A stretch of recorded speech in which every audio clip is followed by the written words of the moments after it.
ওরা পোহালো দিনে ফোরালো আর তোমাদের সময় নাই। আরে নাই গো পিতা নাই গো মাতা, এখন আমরা কোথায় যাই? নাই গো পিতা নাই গো মাতা, এখন আমরা কোথায় যাই? এখনই আমরা কোথায় যাই? থাকতো যদি পিতা মাতা, থাকতো যদি পিতা মাতা, দুঃখ যেতাম ভুলে রে আর সের পায়া রে। রাস্তার ধারে এতিম বাচ্চা কেন বসে কান্দে রে আর সের পায়া হিলে রে। তার বাড়িতে শুয়ে আছেন ভাই। আহা, কিন্তু এই কথাটা ইমামে মুসলিম শহীদ হয়ে গেছে আর তার দোনো বাচ্চাকে হাজার হাজার লোকজন খুঁজে বেড়াচ্ছে। এই কথাটা কাজী সারহার কানে পৌঁছে গেল। কাজী সারহা একজন ভালো মানুষ ছিল, আমার নবীর প্রেম মোহব্বত দিলের মধ্যে ছিল। ওই কাজী সারহা কানতে লাগলো, আল্লাহ আজকে যে দুটা সন্তান নবী বংশের ছেলে আলে রাসূল জান্নাতি ফুল আমার বাড়িতে আছে, তার বাবা তো জগতে বেঁচে নেই। আল্লাহ গো, আমি কেমন করে তার দুটা বেটাকে বলবো তোমার আব্বা জগতে বেঁচে নেই? ওই কাজে সারা এক পা দুই পা করে যেমন ঘরের মধ্যে গিয়েছেন বাবা, নজর করে দেখছেন বাবা দুটা জান্নাতি ফুল ইমামে মুসলিমের দুটা ছেলে এক অপরের গলা ধরে শুয়ে আছে। এত সুন্দর চেহারা, এক অপরের গলা ধরে শুয়ে আছে। কাজী সারা পার্শ্বে দাঁড়িয়ে দাঁড়িয়ে চোখের পানি ফেলছেন। আল্লাহ কেমন করে জাগাবো আর বলবো বেটারে তোমার আব্বা জগতে বেঁচে নেই? এই কথাটা যদি বলি তবে দোনো বাচ্চা হয়তো হার্ট ফেল করে মারা যাবে। কাজী সারহা কাঁদতে ছিল আর হঠাৎ করে কাজী সারহার চোখের পানি ওই বাচ্চাগুলার দুটা গালে পড়ে গেল। আর যেমনই গালে পড়েছে দুটা বাচ্চা আর ঘুমটা ভেঙে গেল আর দুই নয়নে কাজী সারহার চেহারা দেখে নিল। জিজ্ঞেস করছেন, চাচা চাচা আপনি কাঁদছেন কেন? চাচা আপনাকে কে কষ্ট দিয়েছে? চাচা একটু বলুন না চাচা, কেন কাঁদছেন? আপনার কি কাউরি কথা মনে পড়ে গেছে? কাজী সারহার অন্তর খানা ফেটে গেল। কেমন করে দুটা বেটাকে আমি বলবো তোমার আব্বা জগতে বেঁচে নেই? কাজী সারা দোনো বেটাকে বুক খানে লাগিয়েছে, ওরে লাডলা দুলারা তোমরা একবার আমার বুকে আসো জান্নাতি ফুল। নবী বংশের ছেলেকে দুটা বেটাকে বুকে নিয়ে গালে মুখে চুমা খাচ্ছে। ছোট ছেলেটা বাবা, তাদের বয়স 6 এবং 7 বছরের ছেলে, বলুন কতটা বুদ্ধি হবে? ছোট ছেলেটা বলছেন, চাচা চাচা গো আপনাকে একটা কথা বলবো চাচা। কি কথা বলো? বলছেন চাচা গো একবার বলুন চাচা আমার আব্বা জান কেন আসে না? অনেক দিন হয়ে গেল, আমার আব্বা কেন আমাদের কাছে আসে না? আমার আব্বা কি আমাদেরকে ভুলে গেছে? কাজী সারহা বলছেন, বাচ্চাটাকে টেনে বুকে লাগাইয়া মাথায় হাত দিয়ে সান্ত্বনা দিচ্ছেন, বেটা তোমরা যাকে বলছো আব্বা, তোমার আব্বা এত দূরে চলে গেছে আর তোমাদের কাছে কখনো আসবে না। দোনো ছেলে বলছেন, চাচা গো চাচা এটা কেমন কথা বলছেন চাচা? আমার আব্বা কেন আসবে না চাচা বলো না। কাজী সারা বলছে না ওরে লাডলা দুলারা ওরে কলেজার পারা তোমার আব্বা এত দূরে চলে গেছে আরে কখনো তোমাদের ছেলে বলে বুকে নিবে না।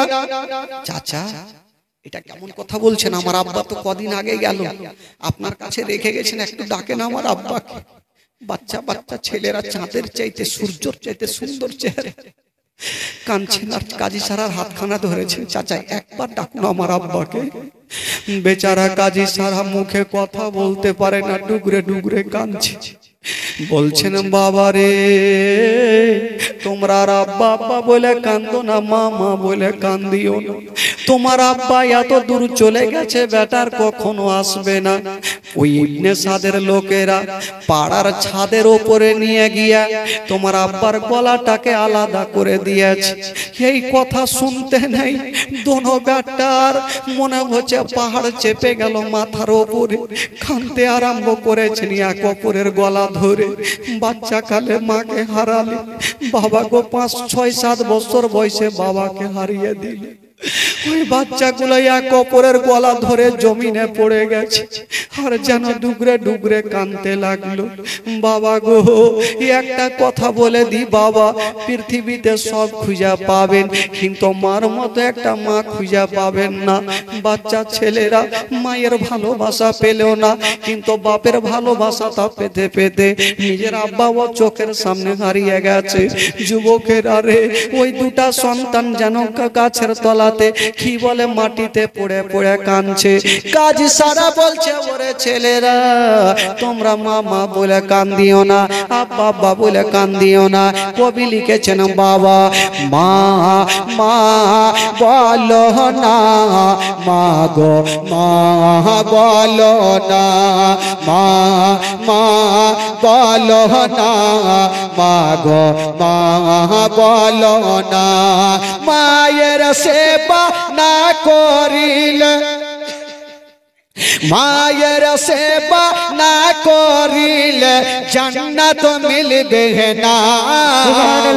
মা মা বলো না, মা গো মা বলো না, মা মা বলো না, মা গো মা বলো না। মায়ের সেবা না করিলে নেকি মিলবে না। মা মা বলো না, মা গো মা বলো না, মা মা বলো না, মা গো মা বলো না। ও গো আম্মা কোথায় গেলে আমারে ছাড়িয়া, ও গো আম্মা প্রাণে একাই আমার ভালো লাগবে না। ও গো আম্মা কোথায় গেলে আমারে ছাড়িয়া, ও গো আম্মা প্রাণে একাই আমার ভালো লাগবে না। ও গো আম্মা যেও না ছেড়ে, ও গো আম্মা যেও না ছেড়ে আমায় চলে আ। মা মা বলো না, মা গো মা বলো না, মা মা বলো না, মা গো মা বলো না, মা বলো না, মা গো মা বলো না।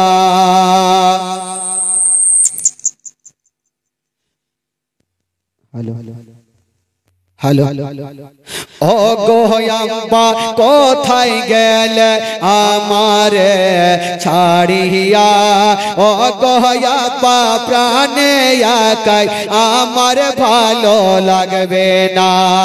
ও গো আব্বা যেও না ছেড়ে আমায় চলে আ। মা মা বলো না, মা গো মা বলো না, মা মা বলো না, মা গো মা বলো না। জোরে বলুন সুবহানাল্লাহ। সুবহানাল্লাহ। दोनों বাচ্চা বাবা বলে মামা বলে কাঁদছে। যুবকেরা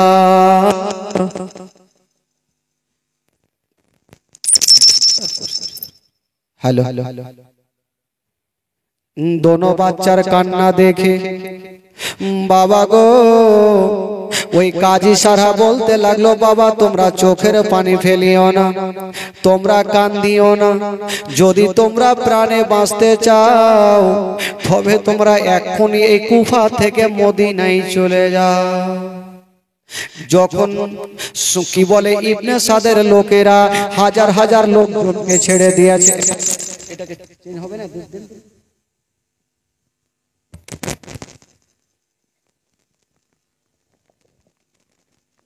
ভাই বসেন, কোথায় যাচ্ছে? দেরি করবে না, চট করে আসেন। আল্লাহুম্মা সাল্লি আলা সাইয়্যিদিনা মাওলানা মুহাম্মদ ওয়া আলা আলি সাইয়্যিদিনা মাওলানা মুহাম্মদ।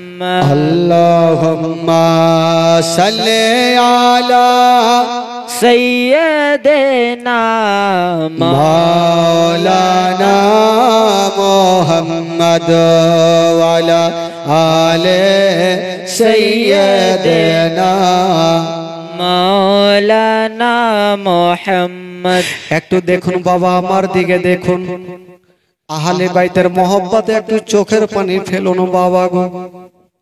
ওই কাজী সারা বলছেন, বাবা রে ইবনে সাদেরা তোমার আব্বাকে নিয়ে গিয়ে পাড়ার ছাদের উপরে শহীদ করে দিয়েছে বাবা। এবার অর্ডার হয়ে গেছে, তোমাদের খুঁজে বেড়াচ্ছে, তোমরা কে পেলেও ছাড়বে না। দুটা ছোট ছোট ছেলে বলছেন, চাচা গো আমরা কোথায় যাব চাচা, আমাদের মা নাই বাবা নেই, আমরা কোথায় যাব চাচা একটু আমাদেরকে বলে দিন। কাজী সারা বলছেন, বেটা রে আমি তোমাদের রাস্তা দেখিয়ে দিব বেটা, হয়তো তোমরা রাতারাতি মদিনায় পৌঁছে যাবে। দোনো ছেলে বলছেন, চাচা গো ও গো চাচা আমরা কেমন করে যাব মদিনায়? চাচা গো আমরা তো রাস্তা চিনি না। বাচ্চা বাচ্চা ছেলেরা শুনেন বাবা কতটা কষ্ট করেছে দেখুন। ওই কাজী সারা জানে আজকে একটা দল এই কুফা শহর থেকে একটা কাফেলা যাবে মদিনার দিকে, তবে দুটা বাচ্চাকে যদি তাদের সঙ্গে ধরিয়ে দিই তবে তাদের জীবনটা বেঁচে যাবে।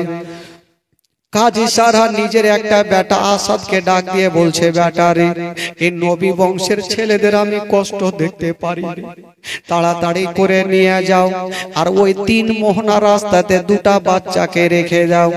ওই কাফেলাটা যখন যাবে যদি ওই দুটা বাচ্চার চেহারা দেখে তবে বাঘের দিল পর্যন্ত গলায় যাবে, দুটা বাচ্চার চেহারা দেখলে পাথরের দিল পর্যন্ত গলায় যাবে। যাও দুটা বাচ্চাকে রাতের অন্ধকারে 3 মোহনা রাস্তাতে রেখে দাও, যদি তারা ওই কাফেলা গুলা দেখে তবে হয়তো তাদেরকে উঠিয়ে নিয়ে একটু মদিনায় পৌঁছে দিবে। দুটা ছোট ছোট বাচ্চা আসাদের হাতখানা ধরেছে বাবা।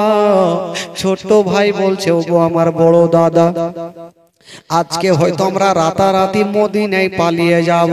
হায়রে মনের ধারণা, আশা দুটা বাচ্চাকে নিয়ে যেমনই 3 মোহনা রাস্তাতে গিয়েছেন বাবা, যেমনই রাস্তাতে গিয়েছেন মা, ওই আশা দূর থেকে তাকিয়ে দেখছেন বাবা। দেখবেন যখন ট্রেন স্টেশন দেখেছেন, প্যাসেঞ্জার যখন থাকবে ট্রেন আসার টাইম হবে অনেক প্যাসেঞ্জার, ট্রেন যখন স্টেশন থেকে চলে যায় দেখবেন স্টেশন ফাঁকা হয়ে যাবে। বাবা গো ওই দলটা সেখান থেকে বেরিয়ে কিন্তু একটু আগিয়ে চলে গেছে। আসাদ ডাক দিয়ে বলছেন, ভাই রে তোমাদের চেহারা দেখে এত ময়া লাগছে ভাই, আমাকে ছাড়তেও ময়া লাগছে। তবে ভাইরে যাও, যদি তোমরা নিজের জীবন বাঁচাতে চাও, তবে দেখছো দূরে দলটা চলে যাচ্ছে ধুলা উড়িয়ে, তোমরা দৌড়াতে লাগো। যদি তোমরা দলটার সঙ্গী হয়ে যাও, তবে কাউরি না কাউরি দিলে ময়া আসবে, তোমাদের দুলদুলে চাপায়া তোমাদের মদিনায় পৌঁছা দিবে। ওই আসাদ বলছেন ভাইয়া যাও, তোমরা এখনই দৌড়াতে লেগে যাও। ছোট ছোট ছেলেরা বলছেন ঠিক আছে ভাই। এবার দোনো ভাই এক অপরের হাতখানা ধরে বাবা গো দলটাকে লক্ষ্য করে দৌড়াতে আরম্ভ করেছে। চলে যাচ্ছে দৌড়িয়ে। বাবা গো শুনেন, ধ্যান দেন বাবা, দলটার পিছনে দুটা ভাই দৌড়াচ্ছে। বাবা গো পায়ে চাপ্পাল নাই, বাবা গো ওই তালুর চামড়াগুলা যেন উড়ে যাচ্ছে।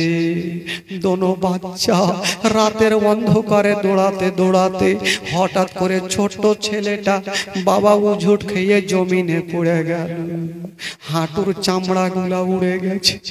বড় ভাই টেনে বুকে লাগিয়েছে, ছোট ভাই রে তোমার কি ব্যথা হয়েছে?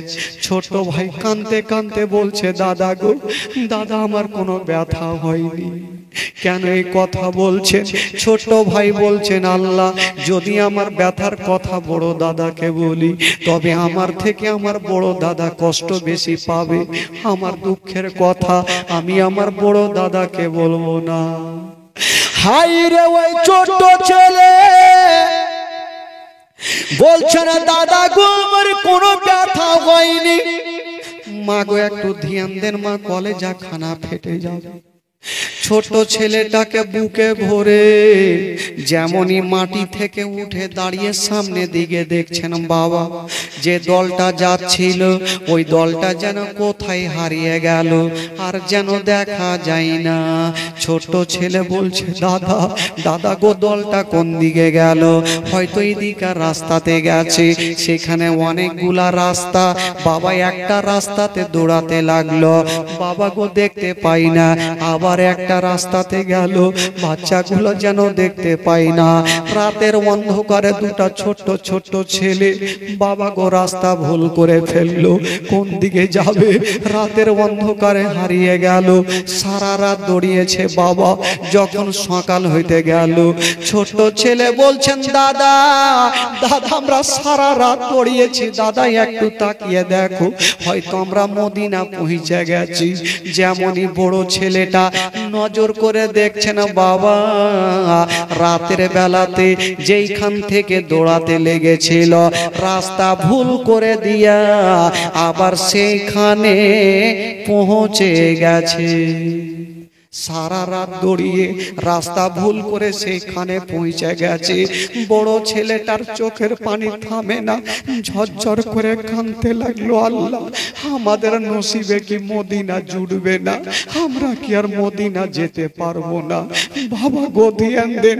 মা গো ছোট ছেলেটা দেখছে সূর্যটা উঠে গেছে, সূর্য লাল হয়ে উঠে যাচ্ছে। ছোট ছেলেটাকে আল্লাহ কত বুদ্ধি দিয়েছে।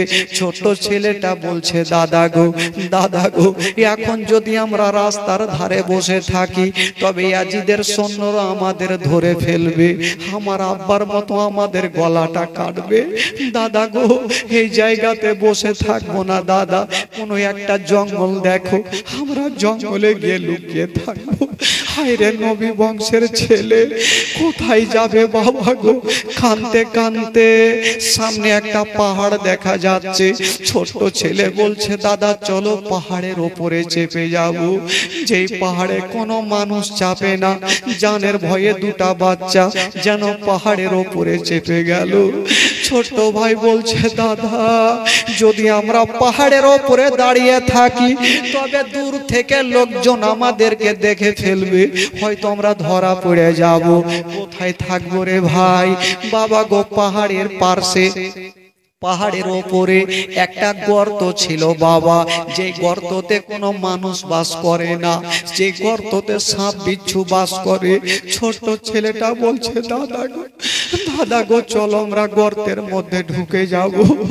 সারাদিন আমরা গর্তের মধ্যে থাকবো, সন্ধ্যা যখন হবে তখন আবার আমরা সেখান থেকে দৌড়াতে লাগবো। দুটা ছোট্ট ছোট্ট ছেলে জানটা বাঁচার জন্য ওই গর্তের মধ্যে ঢুকে গেল, এক অপরের বুকে জড়িয়ে বাবা গর্ততে ঢুকে আছে। আর দুটা ছোট্ট ছোট্ট ছেলের চোখ দিয়ে যেন ঝরঝর করে পানি ঝরছে। বাবা গো, ঠিক যেমনই বেরাদার সন্ধ্যা হয়ে গেল, পেটে দানা নাই, পানি নাই, ওই অবস্থায় গর্তের মধ্যে আছে। যখন সূর্যটা লাল হবে, ছোট ছেলে বলছেন দাদা একবার মাথাটা তুলে পাখি বলে গর্ত থেকে মাথাটা বের করে একটু সূর্যর দিকে দেখো, হয়তো সূর্যটা ডুবে গেছে। দাদা সূর্য যদি ডুবে যায় আমরা রাতের বেলাতে আবার মদিনার রাস্তা ধরবো, হয়তো আমরা রাতারাতি মদিনায় পৌঁছে যাব। দুটা ছোট্ট ছেলে বাবা গো গর্তের মধ্যে, বড় দাদার মনের ধারণা আমি মাথাটা বের করে শুধু সূর্যর দিকে দেখে নিব, সূর্য যদি ডুবে যায় আমরা আবার রাত্রি বেলাতে রাস্তার দিকে মদিনার দিকে দৌড়াবো। কেমনে বাবা গো ওই গর্ত থেকে নিজের মাথাটা তুলেছে, যেমনই সূর্যর দিকে দেখতে যাবে বাগো, দূর থেকে একজন দুশ্মন দুরাচার বড় ছেলেটার মাথা খানা দেখে ফেলল। যেমনই মাথা দেখেছে মা, ওই দুশ্মন দুরাচার দৌড়িয়ে চলে আসলো। বড় ছেলেটার বড় বড় চুলখানা ছিল, বাবা গো খাপ করে চুলখানা ধরে টান দিচ্ছে। বড় ভাই ভাবলো আল্লাহ আমি ধরা পড়ে গেলাম। যখন বড় ভাইকে টান মারছে, ছোট ভাই বড় ভাইয়ের পা ধরে আছে গর্তের মধ্যে। ছোট ভাই জিজ্ঞাসা করছেন দাদা দাদা তুমি ওপরে টানছো কেন দাদা? বড় ভাই বলছে ছোট ভাই রে, ভাই আমি ধরা পড়ে গেছি, ভাই রে তুমি আমার পাখানা ছেড়ে দাও, আমার পাখানা ছেড়ে দাও, যদি আমার মরণ হয়ে যায় ভাই তুমি গর্তের মধ্যে থাকো, তুমি বেরিয়ে আসিও না। রাত্রি যখন হবে তুমি আইডিয়া করে মদিনার দিকে দৌড়িয়ে মদিনায় পৌঁছে যায়।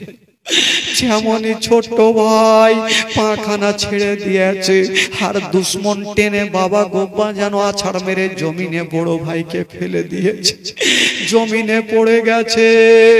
বাবা গো পড়তে নাই, ছোট্ট ছেলেটা গর্তের মধ্যে থেকে ভাবছেন আল্লাহ আমার বড় দাদা বিপদে পড়ে গেছে, আল্লাহ গো আমার বড় দাদা বিপদে পড়ে গেছে, আল্লাহ আমি বিপদে ফেলতে পারবো না।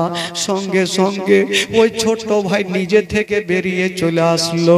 বাবা গো ওই দুশ্মনের দিলে ময়া হইল না, দুই বাচ্চার চুলখানা ধরে গালে গালে তামাচা মারতে লাগলো। এত গালে গালে তামাচা মারছে, এত সুন্দর চেহারা, গালে গালে তামাচা মারে। বড় ভাই বলছে কে আছো গো আমাকে মারো, আমার ছোট্ট ভাইয়ের গালে মারিও না, কারণ আমি দেখতে পারবো না। ওই দুশ্মন দুরাচার টানতে টানতে চুলগুলাকে টানতে টানতে ইবনে সাদের কাছে নিয়ে গেল। নিয়ে যাওয়ার পরে রাত্রি বেলাতে ইবনে সাদ বলল দুই বাচ্চাকে সকাল বেলায় জবাই করব, রাতের বেলাতে ওই জেলখানাতে ভরে দাও। কোন জেলখানাতে? জেলখানাতে, ওই জেলখানাতে যেই জেলখানাতে ইমামে মুসলিমকে রেখেছিলেন বাবা, ওই জেলখানাতে ভরে দিয়েছে। দুটা বাচ্চা জেলখানার মধ্যে পড়ে আছে, সারাদিন দৌড়িয়েছে, পেটে দানা নাই, পানি নেই, সেখানে মা নেই, মাকে বলবে, আব্বা নেই, আব্বাকে বলবে। কিন্তু দুশ্মনেরা চতুর্দিকে পাহারা দিচ্ছে, দোনো ছেলে যেন জেল থেকে বের হতে না পারে। রাত্রি বেলাতে, রাত্রি যখন 12টা বাজে বাবা, যারা জেলের বাইরে ছিল সবাই ঘুমিয়ে গেছে, কিন্তু ছোট ছোট বাচ্চাদের যেন চোখ থেকে ঘুমটা হারিয়ে গেছে। পেটে দানা নাই, কেমন করে ঘুমটা আসবে রে বাবা? পানি নাই, হুলকুমটা শুকিয়ে গেছে, কেমন করে ঘুমটা আসবে বাবা? বেরাদার বন্ধুগণ বাবা, ও গো আমার মা বোনেরা, দুটা বাচ্চা যেন বাবা ওই অবস্থায় জেলের মধ্যে, যেমনই জেলের মধ্যে আছে বাবা, হঠাৎ করে বন্ধুরা ছোট ছেলেটা বলছেন দাদা, বড় ভাইয়ের হাতখানা ধরে বলছে দাদা গো একটা কথা বলবো। কি হলো রে ভাই? বলছে দাদা গো আমি তোমার কাছে কোনোদিন কোনো জিনিস চাইনি দাদা, আজকে একটা জিনিস চাইবো। বলল কি বলো? বলছে দাদা গো যদি পারো দাদা তবে আমাকে এক পিয়ালা পানি দিয়ে দাও। সারাদিন দৌড়িয়েছি, হুলকুমে পানি নাই, দানা নাই দাদা, এক চুল্লু পানি দিয়ে দাও। বড় ভাই হাউমাউ করে কাঁদতে লেগেছে আর বলছে না ওরে ছোট ভাই তুমি যেইখানে আমি সেইখানে, তোমাকে আমি কেমন করে পানি দিব? ছোট ভাই বলছে দাদা গো যারা বাইরে শুয়ে আছে দাদা একটু তাদেরকে বলো, যদি তাদের দিলে ময়া হয় দয়া হয় আমার জন্য একটু পানি দিবে। বড় ছেলেটা বলছে কে আছো গো? যদি পারো তবে আমার ছোট ভাইটাকে একটু পানি দাও, একটু ছোট ভাইটাকে পানি দাও। বাবা যারা শুয়ে আছে তাদের কোনো কথাতে কান দেয় না, তারা আরামে ঘুমিয়ে আছে, আর ছোট ছেলেটা কাটা মুরগির মতো ছটফট করছে। বড় ছেলেটা বলছে চাচা গো, চাচা যদি পারো আমার ছোট ভাইকে পানি দাও। আমার ভাইয়ের চেহারা খানায় একবার দেখ, আমার ভাইয়ের চেহারা যদি বাঘ পর্যন্ত দেখে তবে বাঘের দিল পর্যন্ত গলা যাবে, পাথরে দেখলে পাথর পর্যন্ত গলা যাবে। একবার দেখো, কেউ দেখে না, দোনো ভাই এক অপরের বুকে ধরে কাঁদছে। তবে কেউ না কেউ ভালো তো থাকবে, সবাই শুয়ে আছে, কিন্তু যার হাতে ওই জেলের চাবি, ওই লোকটার নাম ছিল বাবা মাস্কুর। মাস্কুর চিন্তা করছেন আল্লাহ নবী বংশের ছেলে জেলের মধ্যে কাঁদবে, আল্লাহ আমি কখনো সহ্য করতে পারি না। নবী বংশের ছেলে কাঁদছে, আমি সহ্য করতে পারবো না। মাস্কুর চিন্তা করছেন আল্লাহ আমার নসিবে যাই হোক না হবে, আমি দোনো বাচ্চাকে জেল থেকে বার করে আমি নিজের বাড়িতে গিয়ে পানি পান করাবো। রাতের অন্ধকারে সবাই শুয়ে আছে, আর মাস্কুর চাবিটা নিয়ে বাবা জেলের তালাটা খুলে দিয়া, যেমনই তালাটা খুলেছে দুটা বাচ্চাকে টেনে যেন বুকে লাগিয়ে, দুটা বাচ্চাকে বুকে লাগিয়েছে। ছোট ছেলে বলছে দাদা আজকে এমন লোক বুকে লাগিয়েছে, আজকে লোকটার বুকে লেগেছি, মনে হচ্ছে আমি আমার বাপের বুকে লেগে আছি, আমি মনে হয় আমার বাপের বুকে লেগে আছি। ওই মাস্কুর বলছে ছেলেরা কাঁদতে হবে না, চলো তোমাদেরকে নিয়ে যাব। বলছে চাচা গো, ছোট্ট ছেলেটা বলছে চাচা চাচা আমাদেরকে নিয়ে যেন না চাচা। বলল কেন? বলছেন চাচা গো যদি আমাদেরকে নিয়ে যান চাচা তবে সকাল বেলাতে যে আপনার হাতে জেলের চাবি ইবনে সাদের লোকেরা আপনাকে জিন্দা রাখবে না। ওই মাস্কুর বলেছিল ওরে ছেলেরা তোমরা নবী বংশের ছেলে, তোমাদের উদ্ধার করতে গিয়া যদি আমার মরণ হয়ে যায় আমার কোনো জানের পারওয়া নেই, কিন্তু বাবা তোমরা জান্নাতি ফুলালে রাসূল, তোমরা জেলের মধ্যে কানবে আর আমি জেলের বাইরে দেখব, আমি এই কাজ করতে পারবো না, চলো আমার নসিবে যা হবে হবে। দোনো বাচ্চাকে আদর করে বাবা গো নিয়ে চলে যাচ্ছেন। বেরাদার দোনো বাচ্চা যাচ্ছে আর চোখ দিয়া বাবা গো অশ্রু ঝরছে আর মুখ দিয়ে একটা ছন্দ বের হচ্ছে। রাস্তার ধারে ইয়াতিম বাচ্চা কেন বসে কান্দে রে, আরো সেরে পায়া হেলে রে। সুবহানাল্লাহ।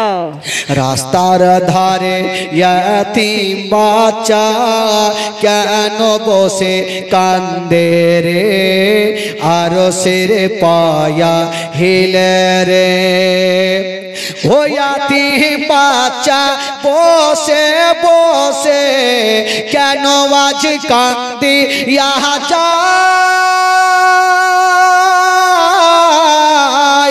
আরে খোদা তাআলা ডেকে তামাম ফেরেশতাদের তাই তো ওই খোদা তাআলা ডেকে তামাম ফেরেশতাদের তাই তো কয় ফেরেশতাদের তাই তো কয় তাড়াতাড়ি করে তোমরা তাড়াতাড়ি করে তোমরা তাড়াতাড়ি করে তোমরা নাও না কোলে তুলে রে আরো সের পায়া হিলে রে রাস্তার ধারে এতিম বাচ্চা কেন বসে কান্দে রে আরো সের পায়া হিলে রে ওরা পোহালো দিন ফোরালো আর তোমাদের সময় নাই আরে নাই গো পিতা নাই গো মাতা এখন আমরা কোথায় যাই নাই গো পিতা নাই গো মাতা এখন আমরা কোথায় যাই এখন আমরা কোথায় যাই থাকতো যদি পিতা মাতা থাকতো যদি পিতা মাতা দুঃখ যেতাম ভোলে রে আর সের পায়া হিলে রে রাস্তার ধারে এতিম বাচ্চা কেন বসে কান্দে রে আর সের পায়া হিলে রে হইয়াতি মেরে যে সেবা করে তাহার গুনাহ মিটে যায় আরে ফেরেশতারা খোদার দারে খুশি হয়ে তাই তো কয় ফেরেশতারা খোদার দারে খুশি হয়ে তাই তো কয় খুশি হয়ে তাই তো কয় জান্নাতের দ্বার খুলিব গিয়ে জান্নাতের দ্বার খুলিব গিয়ে যাবে দুলে দুলে রে আরো সের পায়া হিলে রে রাস্তার ধারে এতিম বাচ্চা কেন বসে কান্দে রে আরো সের পায়া হিলে রে আল্লাহুম্মা সাল্লি আলা সৈয়দনা মাওলানা মুহাম্মদ ওয়ালা আলে সৈয়দনা ওয়ালা আলে সৈয়দনা মাওলানা মুহাম্মদ মাসকুরু চুমা খেতে খেতে বাবা গো গলাতে লাগায়া বুকে লাগাই যেন বাবা নিজের বাড়িতে পৌঁছে গেল যেমনই যেতে না মাসকুর সর্বপ্রথম দোনো বাচ্চাকে বিছানায় বসায়া চোখের পানিগুলা মুছে দিয়া বাবা গো দুটা গিলাসে 2 গিলাস পানি নিয়ে এসে দিচ্ছেন বলছেন ওরে ছেলেরা তোমরা সুন্দর করে আসুধা করে পানি পান করে নাও হায় রে দোনো ছেলে বাবা গো পানি দেখেছেন মা গো যেমনই পানি দেখেছেন বন্ধুরা ওই গিলাস খানা হাতে নিয়েছেন বাবা শুধু পানি পান করার জন্য যেমনই হাতে নিয়েছেন বাবা যেমনই পানি পান করতে যাবে সঙ্গে সঙ্গে বাপের কথা মনে পড়ে গেল ছোট্ট ছেলেটা বলছে ভাইয়া গো যদি আজকে আমার আব্বা বেঁচে থাকতো তবে নিজের হাতে পানি পান করতে হইতো না আমার আব্বা আমাদেরকে পানি পান করত বড় ভাই বলছে ছোট ভাইরে একটু পানি পান কর আর হয়তো পানি পান করতে পাবে না। ছোট ছেলেটা বলছে, দাদা গো আমি আর পানি পান করব না দাদা, কারণ এই জন্য করব না, আমার আব্বাকে পাড়ার ছাদের উপরে নিয়ে গিয়ে যখন গলাতে ছোরা চালিয়েছিল কতটা আমার আব্বা কেঁদেছে। বাবা গো আমার আব্বা জগতে নেই, ভাই আমি পানি পান করব না। দুটা ছেলে পানি পান করলো না। মাস্কুর বলছেন ওরা ছেলেরা, বেটা তোমরা হলে জান্নাতি ফুল, তোমরা হলে আলে রাসূল, তোমরা নবী বংশের ছেলে। যদি মনটা চাই, যদি আমার দিল চাই, হাজার হাজার বছর যদি তোমরা আমার বাড়িতে থাকো, তবু আমার মনে দুঃখ হবে না। তোমরা যদি আমার বাড়িতে থাকো, তবে আমার মনটা ভরে যাবে। সুবহানাল্লাহ। আমার মনটা ভরে যাবে বাবা। কিন্তু কপাল, কপাল ছাড়া কপাল নেই বেটারে। তোমাদের বেশিক্ষণ আমার বাড়িতে রাখতে পারবো না, কারণ যদি সকাল হয় তবে দেখবে জেলের তালা খোলা, সর্বপ্রথম লোক আমার বাড়িতে আসবে। যদি আসে আমি নিজের জানের পারোয়া করি না, শুধু তোমাদের জন্য ভাবি, আমাকে নিয়ে যাবে, কিন্তু তোমাদেরও ছাড়বে না। কাজে একটা কথা বলবো বেটা, তোমরা যাও, তোমাদের রাত কি বলে বাড়িতে রাখতে পারবো না। তবে মাস্কুর ডুগরে ডুগরে কাঁদছে, আর বাচ্চা ছেলেগুলার হাত ধরে বলছে, বেটা রে আজকে তোমাদের আমি বাড়ি থেকে তাড়িয়ে দিচ্ছি রে বেটা। এই কথাটা কাল নবীর সামনে হাসরের মাঠে বলিও না। ইয়া রাসূলুল্লাহ, ইয়া হাবিবাল্লাহ, এ মাস্কুর আমাদের বাড়িতে জায়গা দেয়নি, বাড়ি থেকে তাড়িয়ে দিয়েছে, নবীর সামনে এই কথা বলিও না। বাচ্চা ছেলেগুলা বলছেন, চাচা গো আজকে আপনি ভালোবেসেছেন চাচা, চাচা গো আপনি চাচা ভালোবেসেছেন, আপনি বিশাল বড় একটা কাজ করেছেন চাচা। তবে চাচা গো, চাচা আপনাকে একটা কথা বলি, আমরা এখন কোথায় যাব চাচা? মাস্কুর বলছে, বাবা তোমরা রাতারাতি এখান থেকে মদিনায় চলে যাও। বাচ্চা ছেলেটা বলছে, চাচা গো আমরা তো রাস্তা চিনি না, ঘাট চিনি না, পথ চিনি না, আমরা কোথায় যাব? মাস্কুর দেখিয়ে দিচ্ছে, ওরে ছেলেরা ওই যে দেখছো সামনে একটা আলো জ্বলছে, ওই আলোকে লক্ষ্য করে যাও, ওখানে আমার একটা লোক আছে, নিজস্ব পরিচিত লোক আছে, তোমরা দেখা করবে, আমার কথা তোমরা বলবে, যদি তোমরা বলে দাও তবে আমার ওই লোকটা তোমাদের নিয়ে একবার মদিনায় পৌঁছা দিবে। ছোট ছেলেটা একটু সাহস পেয়ে গেল, হয়তো আমাদের জীবনটা বেঁচে যাবে। বাবা গো, ওই ছোট ছেলে বলছেন, চাচা আমরা এখান থেকে যাব আলোর কাছে, আপনার লোকটাকে যখন বলবো, যদি আপনার লোকটা বিশ্বাস না করে তবে চাচা এমন একটা প্রমাণ দেন যাতে ওই জিনিসটা দেখে লোকটা বিশ্বাস করে। মাস্কুর বলল, ঠিক আছে। কি করবে? হাতের বাবা একটা আঙ্গুঠি খুলে দিচ্ছে, যে আঙ্গুঠিতে লেখা আছে মাস্কুর, মাস্কুরের নাম লেখা আছে, ওই আঙ্গুঠি খানা দিচ্ছেন, বাবা নিয়ে যাও, আঙ্গুঠি নিয়ে গিয়ে আমার লোকটাকে দিও, আর তোমাদের মনের কথা বলিও, তোমাদের মদিনায় পৌঁছে দিবে। বাচ্চা বাচ্চা ছেলেরা ওই আঙ্গুঠি খানা নিয়া বাবা গো দৌড়াতে আরম্ভ করেছে, আলোটার দিকে লক্ষ্য করে। ইহা তো দৌড়িয়েছেন বাবা, ইয়া তো জোরে দৌড়াচ্ছে না বন্ধুরা, দৌড়াতে দৌড়াতে বাবা গো বড় ছেলেটা উচুটকে যেন জমিনে পড়ে গেল, হাঁটুর চামড়া গুলা উড়ে গেছে, তালুর চামড়া গুলা উড়ে গেছে, পাথরে পড়ে গেছে, পিঠের চামড়া উড়ে গেছে।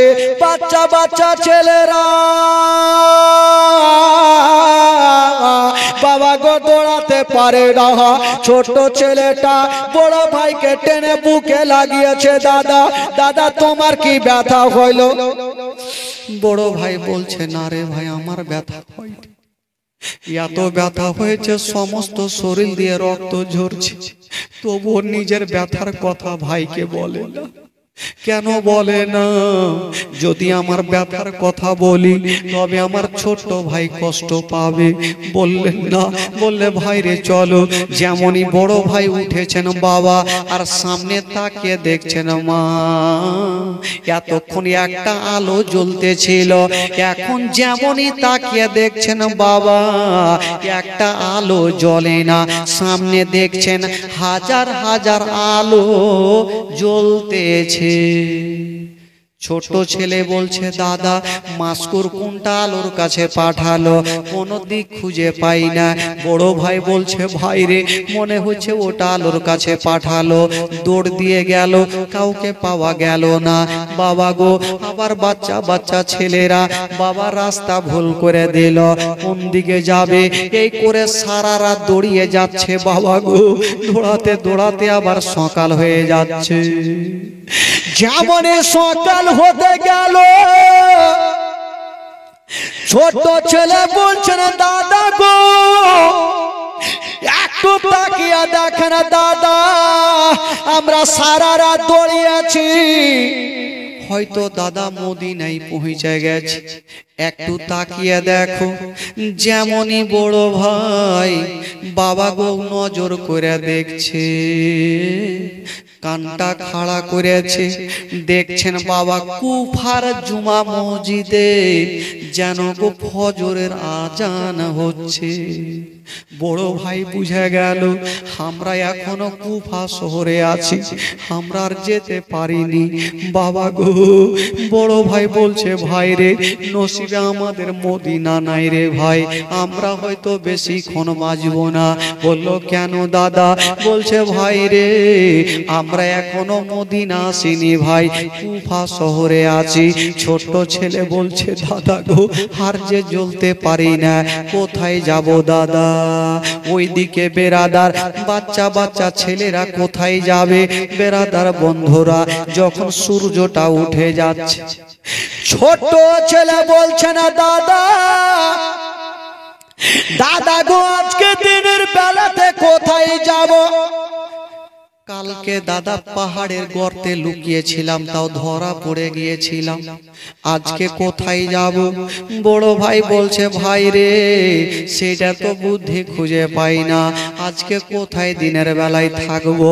সামনে দেখছে বাবা একটা পুকুর ছিল, যে পুকুরের পাশে একটা ঝোপড়ি গাছ দেখা গেল, যে গাছে কোনো মানুষ বাস করে না, ওই গাছে সাপ বিচ্ছু বাস করে। ছোট ভাই বলছে, দাদা গো যদি নিজের জীবনটা বাঁচাতে চাও তবে চলো ওই গাছের ওপরে আমরা চেপে যাব, সারাদিন গাছের ওপরে থাকবো, সকাল যখন কি বলে সারাদিন থাকবো, সন্ধ্যা যখন হবে আবার আমরা এখান থেকে দৌড়াতে লাগবো। হাই রে ছোট ছেলে, বাবা গো কত বুদ্ধি জ্ঞান ছিল। ওরে যুবকেরা, ও গো সোনা মানিকেরা, ছোট ছেলেটা বড় ভাইয়ের হাতখানা ধরে বাবা গো গাছের ওপরে আস্তে আস্তে দোনো ভাই চেপে গেল। সকাল সকাল ভোরের টাইমে, ফজরের টাইমে গাছের ওপরে চেপে গেছে, কিন্তু সমস্ত চেহারা দিয়ে রক্ত, পাথরে পড়েছে বাবা গো, মাটিতে পড়েছে, পিঠের চামড়া পর্যন্ত উড়ে গেছে। নবী বংশের ছোট ছোট ছেলে, 6-7 বছরের ছেলে কতটা বুদ্ধি হবে বাবা গো। বাচ্চা ছেলেরা গাছের ওপরে চেপে আছে, এক অপরের গলা ধরেছিলেন বাবা। দুপুর হয়ে গেল, যেমন দুপুর হয়ে গেছে না বন্ধুরা, হাইরে দোনো ছেলে এক অপরের গলা ধরেছিল গো। হঠাৎ করে বন্ধুগণ বাবা একটা মা কলসি নিয়া সেই পুকুরে পানি আনতে এলো। যেমনই মেয়েটা ওই কলসি নিয়া পানিতে ডুবাতে যাবে, ওই দুইটা বাচ্চার চেহারা বাবা পানির ভিতরে দেখা যাচ্ছে। পানির ভিতরে দেখা যায় মেয়েটা ভাবছেন আল্লাহ সূর্য তো হয় একটা দুটা কেন দেখা যায় সূর্য একটা দুটা কেন দেখা যায় আল্লাহ আমি জীবনে সূর্য দুটা দেখিনি আমি একটা দেখে এসেছি কিন্তু আজকে আমার মন বলে দিল বলে একটা পানির ভিতরে সূর্য দেখছি একটা ওপরে সূর্য দেখছি ওই মেয়েটা বাবা কলসিটা রেখে যেমনই ওপরে নজর করেছে গো দেখছে চন্দ্র সূর্যর মতো এক অপরের দোনো ভাই গলা ধরে বসে আছে মেয়েটা তো আর চিনহে না মেয়েটা চিনহে না বাচ্চাগুলাকে মেয়েটা বলছে হারে বাবা তোমরা এই গাছটাতে সাপ বিচ্ছু বাস করে তোমরা কি করছো বাবা এত সুন্দর চেহারা নিচে নামো বাচ্চা ছেলেটা কাঁদতে আরম্ভ করেছে আবার ধরা পড়ে গেল হয়তো আর ধরা পড়ে গেলাম এবার জীবনটা বাঁচবে না বাচ্চা ছেলেটা বলছে না মা গো তুমি পানি আনতে এসেছো মা তুমি পানি নিয়ে যাও আমাদের কাছে থাকিও না মেয়েটা বলছেন বাবারে যতক্ষণ তোমরা নিচে না নামবে আমি ততক্ষণ বাড়ি যাব না কিন্তু মেয়েটা এত সুন্দর ছিল নবীর প্রেম মোহব্বত ভালোবাসা মেয়েটার দিলের মধ্যে ছিল মেয়েটা বলছেন বাবা তোমরা নামো ছোট ছেলেটা বলছে দাদা গো দাদা তুমি গাছের উপরে থাকো আমি যাব আর মায়ের পা জড়িয়ে ধরে আমি বলবো মা আমাদের ধরে নিয়ে যেও না ছোট ছেলেটা নামলো আর কাঁপতে কাঁপতে এসে মেয়েটার জোড়া পা জড়িয়ে ধরে বলছেন মা গো মা আমাদেরকে ধরে নিয়ে যেও না মা আমরা কোনো অন্যায় করিনি মা আমাদের মা নেই বাবা নেই আমাদেরকে ধরে নিও না মেয়েটা বলছেন বাবা তোমাদের এত চেহারা সুন্দর তোমরা কে একবার তোমাদের পরিচয় কি বলো বাচ্চা ছেলেগুলা বলছে না ওগো রব্বুল আলামিন আমরা মিথ্যা কথা বলবো না সত্যি কথা বলে দিব বলছেন মা গো যাদের কারণে মা কুফা শহরে গোটা গ্রামে নাকাবন্দি লাগিয়ে দিয়েছে মা যাদেরকে খুঁজে বেড়াচ্ছে মা আমরা হলাম সে ইমামে মুসলিমের দুটা ছেলে মেয়েটা যেমনই দেখেছে সঙ্গে সঙ্গে টেনে বুকে লাগিয়েছে না আরে এত সুন্দর চেহারা নবী বংশের ছেলে আমার চোখের সামনে মেয়েটা বুকে লাগিয়েছেন বাবা বাচ্চা ছেলেটা বলছেন দাদা মনে হচ্ছে একটা মায়ের মতো মা পেয়ে গেলাম মায়ের মতো মা পেয়ে গেলাম বুকে লাগিয়েছেন বাচ্চা ছেলেটা বলছেন দাদা গো আজকে মেয়েটা বুকে লাগিয়েছেন মনে হচ্ছে আমার মা আমাকে বুকে নিয়েছে মেয়েটা বলছেন বাবা তোমরা চিন্তা করো না চলো চলো তোমরাকে আমার বাড়িতে নিয়ে যাব সকাল যখন হবে আমি তোমাদের মদিনার রাস্তা ধরিয়ে দিব মদিনায় পৌঁছা দিব বাচ্চা ছেলেরা ভাবছেন আল্লাহ গো হয়তো এবার আমাদের জীবনটা বেঁচে যাবে বাচ্চা ছেলেরা ও গো মা বোনেরা ওই দুটা বাচ্চাকে চুমা খেতে খেতে নিয়ে গেল বাড়িতে যখন নিয়ে গেল মেয়েটার মনের ধারণা সর্বপ্রথম দুটা বাচ্চাকে আমি একটু গোসল বানিয়ে দিই তবে জামাগুলা খুলতে হবে যেমনই জামা খুলতে যাচ্ছে গো বাচ্চা ছেলেটা হাওমাও করে কাঁদতে লাগে কেন কাঁদছে পাথরে পড়েছে পিঠে ঘা রক্ত বেরিয়েছে বাবা গো জামার সঙ্গে শুকিয়ে টাইট হয়ে লেগে গেছে যখন জামা খুলে বাবা ওই ঘায়ে আঘাত পায় বাচ্চা ছেলেটা হাওমা করে ওই মেয়েটা বুঝে গেল আল্লাহ জানি না কেন জামা খুলতে দেয় না, এক লোটা পানি এনে ভিজিয়ে ভিজিয়ে জামাটা খুলেছেন বাবা। যেমনই জামাটা খুলে পিঠের দিকে দেখছেন, খোদার কসম বাবা গো, কোন মা দিলকে সহ্য করতে পারবে না। মেয়েটা দেখছেন গোটা পিঠে চাকা চাকা দুটা ছেলের ঘা হয়ে গেছে, শুধু মাংস মাংস দেখা যায় বাবা গো। ওই মেয়েটা দুটা বাচ্চাকে সুন্দর করে হালকা করে রক্ত গুলাকে মুছে বাবা সুন্দর জামা পরিয়ে দিয়েছে।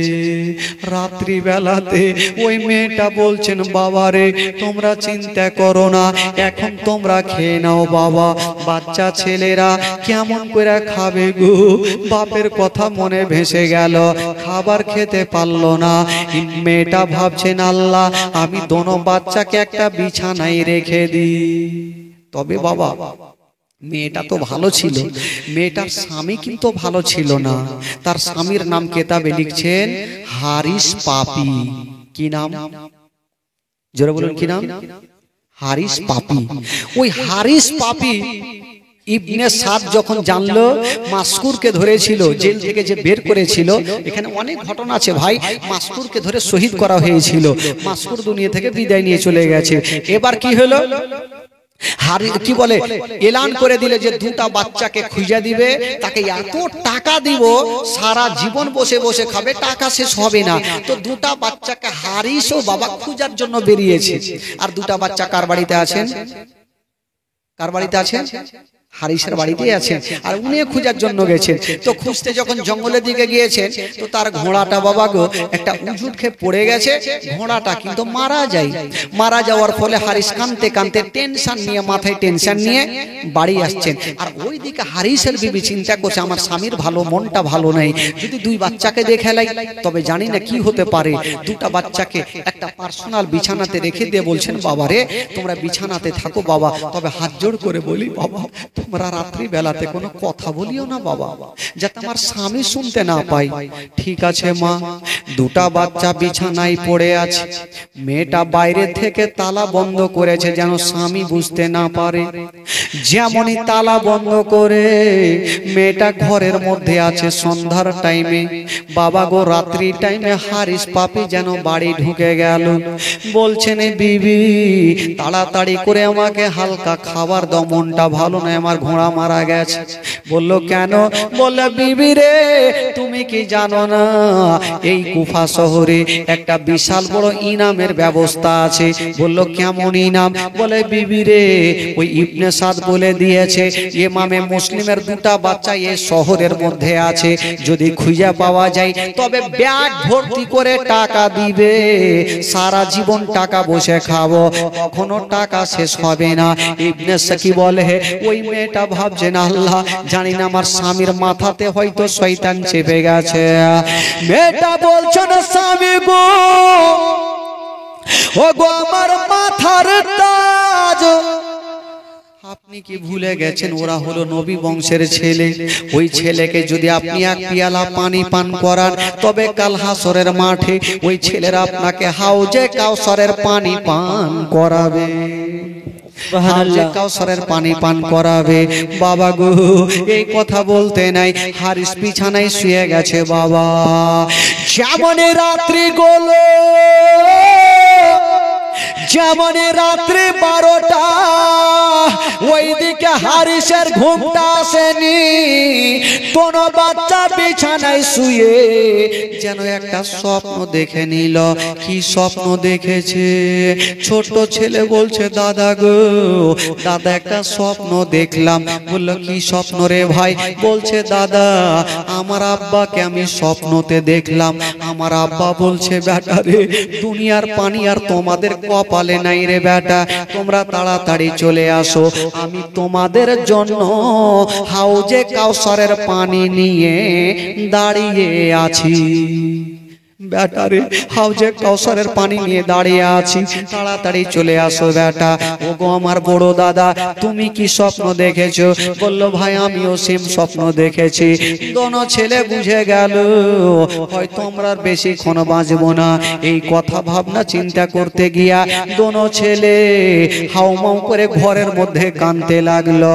যেমনই হাউমাউ করে কেঁদেছে গো, ওই কান্নার আওয়াজ হারিসের কানে পৌঁছে গেল।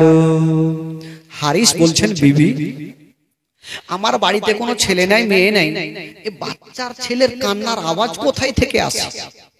বিবি সাহেবা ভাবছেন আল্লাহ হয়তো ফেঁসে গেল। বলছে স্বামীকে হয়তো পাশের বাড়িতে হতে পারে, আপনি ঘুমান তো, শুধু বাচ্চা বাচ্চা করছেন। আবার ঘুমাচ্ছে, আবার কান্নার আওয়াজ। হারিসের মনে সন্দেহ হয়ে গেল না আমার বাড়িতে আছে।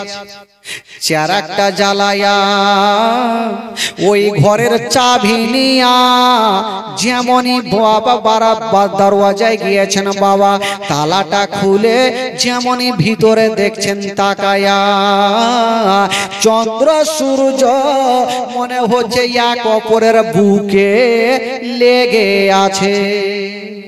হারিস জিজ্ঞেস করছেন, হারে বাবা তোমরা আমার ঘরে তোমরা কেটা? ছেলেদের মনের ধারণা মা যখন ভালো তার স্বামীও ভালো হইতে পারে। সত্যি কথা বললেন চাচা গো, আমরা অন্য কেউ নই, আমরা হলাম সেই ইমামে মুসলিমের দুটা বেটা। যেমন এই কথা বলতে নাই, হারিস মাথায় হাত দিয়েছে, ভাগ্য ছাড়া ভাগ্য নাই। দুটা ছেলেকে সকাল বেলাতে ইবনে সাদের কাছে নিয়ে যাব আর প্রচুর টাকা ইনাম পাবো। ওই দুটো ছেলেকে বাবা চুলখানা বড় বড় ছিল, বাবা গো চুলখানা ধরে নিয়া দোনো বাচ্চাকে মারতে আরম্ভ করেছে। কেন মারছে বাবা? হারিসের ঘোড়াটা মারা গেছে, তার মনটা ভালো নাই। ঘোড়া মারা গেছে, রাগ উঠে আছে, দোনো বাচ্চাকে মারছে। বিবি সাহেবা বলছে স্বামী গো ছেড়ে দেন, নবী বংশের ছেলেকে মারিও না। বাবা গো হারিস পাপী চিন্তা করলো রাত্রি বেলাতে মারবো না, সকাল হবে ইবনে সাদের দরবারে নিয়ে যাব। বাচ্চা ছেলেদের চুল বড় বড় ছিল, দুটা ছেলের চুলখানা ধরে একই সঙ্গে গিট মেরে দিয়া রশ্মিটা টাইট করে বেঁধে দিল। বাবা গো বিছানায় রেখে দিয়া বাইরে থেকে তালা বন্ধ। সকাল হবে তুই বাচ্চাকে নিয়ে যাবে ইবনে সাদের কাছে। যখন সকাল হয়ে গেল হারিসের মনে একটা শয়তানি ঢুকে গেল। হারিস ভাবছেন আমি যেমন দুটা বাচ্চাকে খুঁজে বেড়াই, তো আমার মতন তো আরো লোকজন খুঁজে বেড়াচ্ছে। আমি যদি রাস্তা ধরে নিয়ে যাই আর কেউ যদি আমার কাছ থেকে কেড়ে নিয়ে চলে যায়, ইনাম তো আমি পাবো না, তারা পেয়ে যাবে। হারিসের মনের ধারণা আমি জিন্দা নিয়ে যাব না। সকাল হয়ে গেছে, আমি ফোরাত নদীর ধারে নিয়ে যাব আর দুই বাচ্চাকে জবাই করে তাদের মাথাগুলাকে ব্যাগে ভর্তি করে নিয়ে যাব। হাইরে ব্রেনের মধ্যে শয়তানি ঢুকে গেল। যখন বাবা সকাল হয়ে গেছে, তালাটা খুলে দিয়া দুটা বাচ্চাকে আগে মন ভরে মারলো রে বাবা, নিয়ে যাবে। বিবি সাহেবা বলছে স্বামী গো ছেড়ে দাও। এই কথা বলতে নাই হারিস বাবা গো বিবিকে এত জোরে ধাক্কা দিল, বিবি লেগে গেল দেওয়ালে, মাথায় লেগে গেছে, অজ্ঞান হয়ে বিবি জমিনে পড়ে গেল।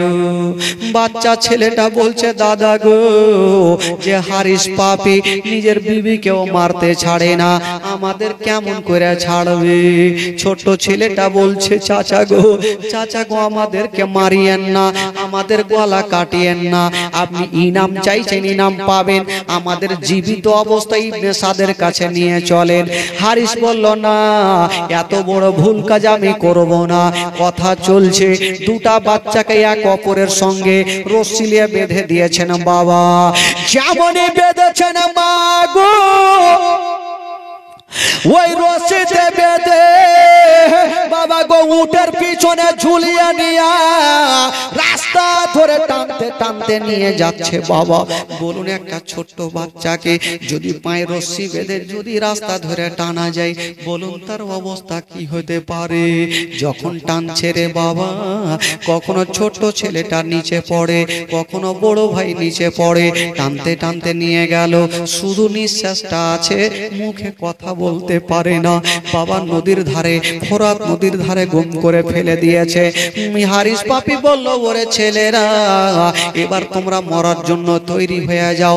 বাচ্চা বাচ্চা ছেলেরা মুখে কথা বলতে পারে না, শুধু ইশারা করে বলছে চাচা গো ছেড়ে দাও, চাচা গো আমাদের মারিও না, আমাদের জিন্দা নিয়ে চলো। হারিস বলল না, তোমাদেরকে মারবো। যেমনই বাবা গো ওই হারিস পাপি তার বাড়ি খানা নিয়ে বড় ভাইয়ের দিকে চালাতে গেছে। ছোট্ট ছেলেটা বলছেন চাচা গো আগে আমার গলাটা কাটো, কারণ আমি ছোট্ট ভাই হইয়া আমার বড় ভাইয়ের লাশটা লাফালাফি করবে, আমি ছোট্ট ভাই দেখতে পারবো না। যেমনই ছোট্ট ভাইয়ের দিকে তার বাড়ি চালাবে, বড় ছেলেটা বলছে আগে আমার গলাটা কাটো, আমার ছোট্ট ভাই ছটফট করবে, আমি দেখতে পারবো না। হারিস পাপি বলে কাজ করো, তোমরা একই সঙ্গে শুয়ে যাও, একই জায়গাতে শুয়ে যাও, আমি একই সঙ্গে তার বাড়ি চালিয়ে দিব। আহারে হারিসের দিলে ময়া হয় না, দয়া হয় না বাবা, তার বাড়ি খানা নিয়ে দাঁড়িয়ে আছে গো। ছোট্ট ছেলেটা বলছে চাচা গো আপনি তো তার বাড়ি চালাবেন, তবে 5টা মিনিট আমাদেরকে সময় দেন, আমরা দোনো ভাই একটু আলোচনা করব। ছোট্ট ছোট্ট ছেলে কি আলোচনা করেছিল? ছোট ছেলেটা বলছে দাদা, দাদা গো আমাকে তুমি ক্ষমা করে দাও। দাদা বলল কেন? বলছে দাদা গো যখন আমরা দুজনকে টান দিয়ে নিয়ে আসছিল দাদা জমিনের মধ্যে, আমি তোমার উপরে একবার চেপে গিয়েছিলাম দাদা, দাদা গো তুমি দুঃখ পেয়েছো, দাদা গো আমাকে ক্ষমা করে দাও। বড় ছেলেটা কাঁদতে কাঁদতে বলছে ভাই রে তুমি তো শুধু অন্যায় করোনি ভাই, আমি একটা বিশাল বড় অন্যায় করেছি। বলল কি হলো দাদা? বলছে ভাই রে জেলের মধ্যে তুমি আমার কাছে পানি চেয়েছিলে ভাই, আমি তোমাকে পানি দিতে পারিনি, ভাই রে তুমি আমাকে ক্ষমা করে দাও। বাচ্চা বাচ্চা ছেলেরা এক অপরের কাছে ক্ষমা চাইছে রে বাবা। ক্ষমা চাইলো, 5 মিনিট হয়ে গেল। এবার হারিস পাপি বললো এবার তৈরি হয়ে যাও। যেমনই তার বাড়ি চালাতে যাবে, ওইদিকে হারিসের বিবির জ্ঞানটা ফিরে গেছে, অজ্ঞান হয়েছিল, জ্ঞানটা ফিরে গেছে। চলে আসলো দৌড়াতে দৌড়াতে, স্বামীর জোড়া পা ধরেছে। স্বামী গো ও গো আমার মাথার তাজ, জান্নাতি ফুলালের আসল, নবী বংশের ছেলেকে মারিও না, ছেড়ে দাও, টাকা রোজগার হয়ে যাবে। বললো বিবি রে আমি টাকা ছাড়া কিছু চাই না, আমি শুধু টাকা চাই। বিবি বারবার করে বাধা দিতে গেল, তার বাড়ি বাচ্চাদের উপরে না চালাইয়া নিজের বিবির গলাতে চালিয়ে দিল। যেমনই বিবির গলাতে চালিয়ে দিয়েছেন বাবা, মাথায় একদিকে গেল, বডি একদিকে গেল, মাথায় একদিকে লাফাচ্ছে, বডি একদিকে লাফাচ্ছে। ছোট্ট ছেলেটা বলছে দাদা গো যে হারিস পাপি টাকার লোভে নিজের বিবিকেও কতল করে দিল, দাদা আমাদের কেমন করে ছাড়বে? বাবা গো ওই বাচ্চা ছেলেটা বলছে দাদা হারিস তার বাড়ি নিয়ে আছে, কতটা ভয় লাগছে, তবে দাদা গো তার বাড়ি যখন গলাতে পড়বে কত ভয় লাগবে। বড় ভাই বলছে ভাই রে তার বাড়ি যদি গলাতে পড়ে যায় তবে ব্যথা হবে না। কেন ব্যথা হবে না দাদা? এত বড় তার বাড়ি গলাতে পড়বে, কেন ব্যথা হবে না? ছোট্ট ভাইকে বলতে লাগলো ছোট ভাই রে এক কাজ করো, আমরা একসঙ্গে শুয়ে থাকবো, আমরা তার বাড়ির দিকে দেখবো না যে ভয় লাগবে। কি দেখবো দাদা? বলছে ভাই রে তুমি আমার চেহারা দেখো আর আমি তোমার চেহারা দেখবো, তুমি আমার চোখের দিকে দেখো আমি তোমার চোখের দিকে দেখবো, তাহলে ব্যথা লাগবে না। বাবা গো দুটা নবী বংশের ছেলে ওই অবস্থায় ওইভাবে শুয়ে আছেন বাবা। হারিস পাপি সঙ্গে সঙ্গে যেন বাবা গো তার বাড়ি চালিয়ে দিয়েছেন। যেমনই তার বাড়ি চালিয়েছে বাবা, দুই বাচ্চার মাথা আলাদা হয়ে গেল, বডি একদিকে গেল, মাথায় একদিকে লাফাচ্ছে। দুইজন দুনিয়া থেকে বিদায় নিয়ে চলে গেলেন। সকলে পড়ুন ইন্না লিল্লাহি ওয়া ইন্না ইলাইহি রাজিউন। দুই বাচ্চা দুনিয়া থেকে বিদায় নিয়ে চলে গেলেন। এবার হারিস পাপি দেখছেন মাথাগুলা লাফাচ্ছে, টাকার আমার দরকার আছে। দুই বাচ্চার বাবা গো চুলগুলা ধরে টেনে যেন ব্যাগে ভর্তি করে নিল। ইবনে জিয়াদের কাছে নিয়ে যাব, মাথা দিব আর টাকা ব্যাগে ভর্তি করে বাড়ি চলে যাব। যেমনই বাবা গো ওই মাথাগুলা নিয়ে গেল ইবনে সাদের দরবারে গিয়া বলছে, ও গো ইবনে সাদ তাড়াতাড়ি করে টাকা নিয়ে আসো।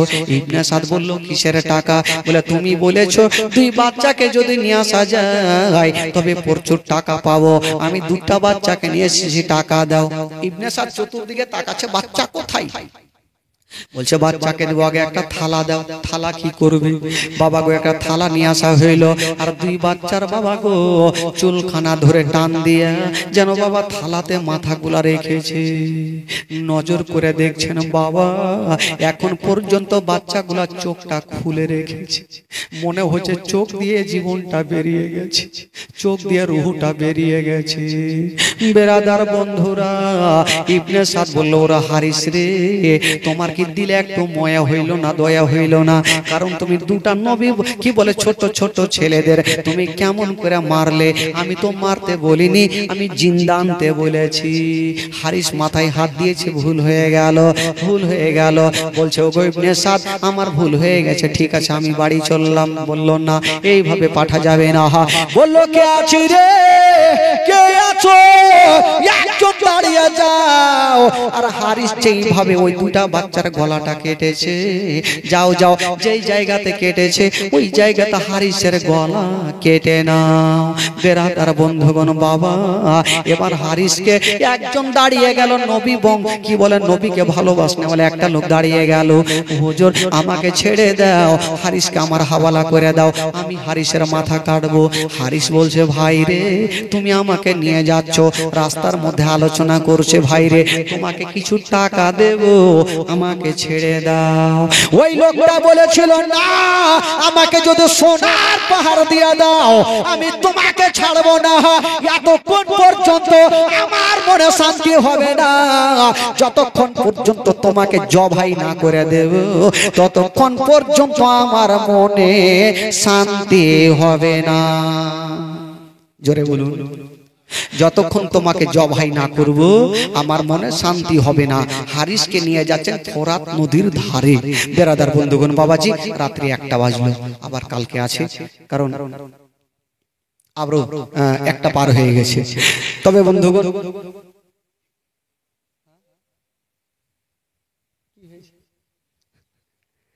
ও যাকে বন্ধুগণ বাবাজি, তবে হারিসের মাথাটা কাইটেই দিয়েছে নাকি?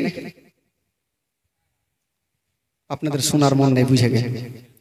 আপনারা বাড়ি যেতে চাইছেন, রাত বেশি হয়ে গেছে। তো হারিসের মাথা কাটবো কি ছেড়ে দেবো? ভাই কাটবো তো 500 করে দুজন দিয়ে যান,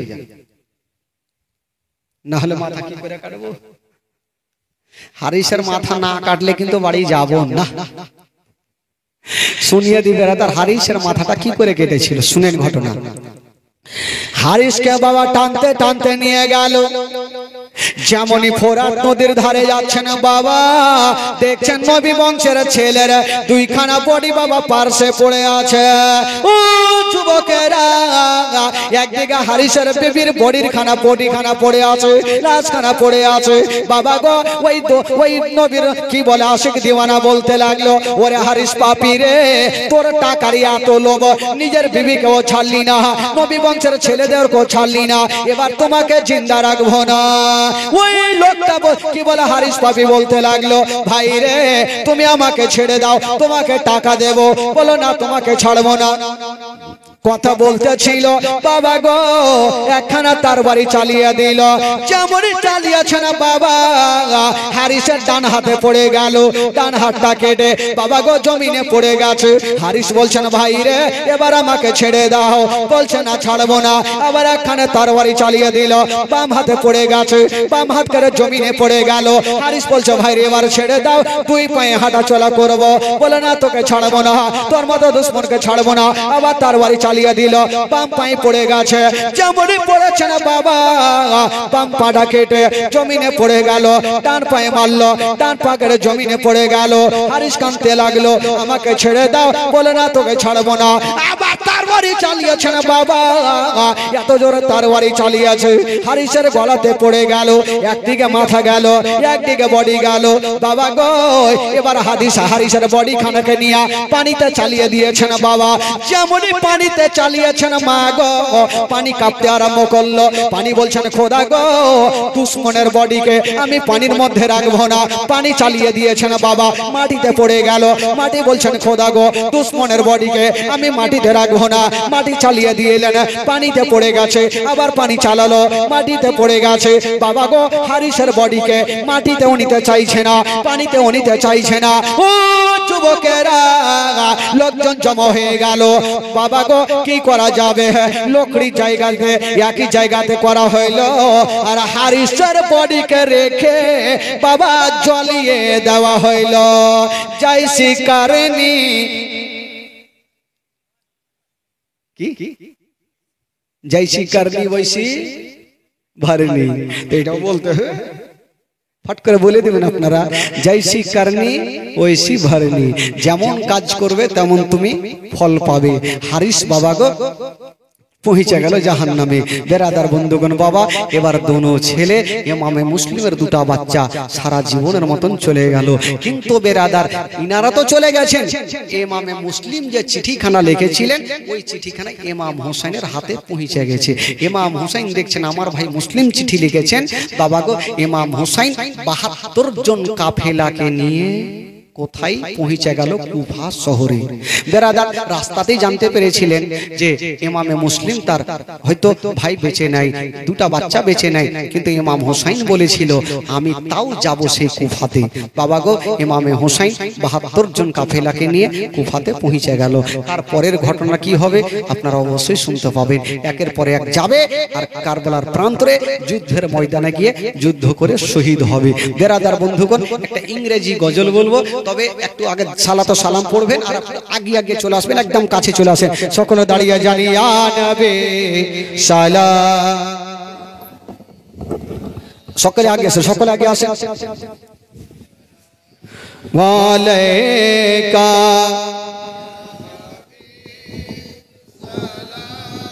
ওয়ালাইকা সালাওয়াতুল্লাহ ইয়া রাসূলুল্লাহ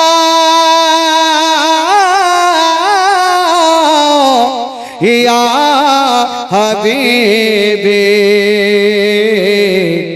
নবীজির আব্বা আব্দুল্লাহ নবীজির মাতা আমিনা নবীজির দোদমা হালিমা নবীজির রওজা মদিনা ইয়া নবী সালাম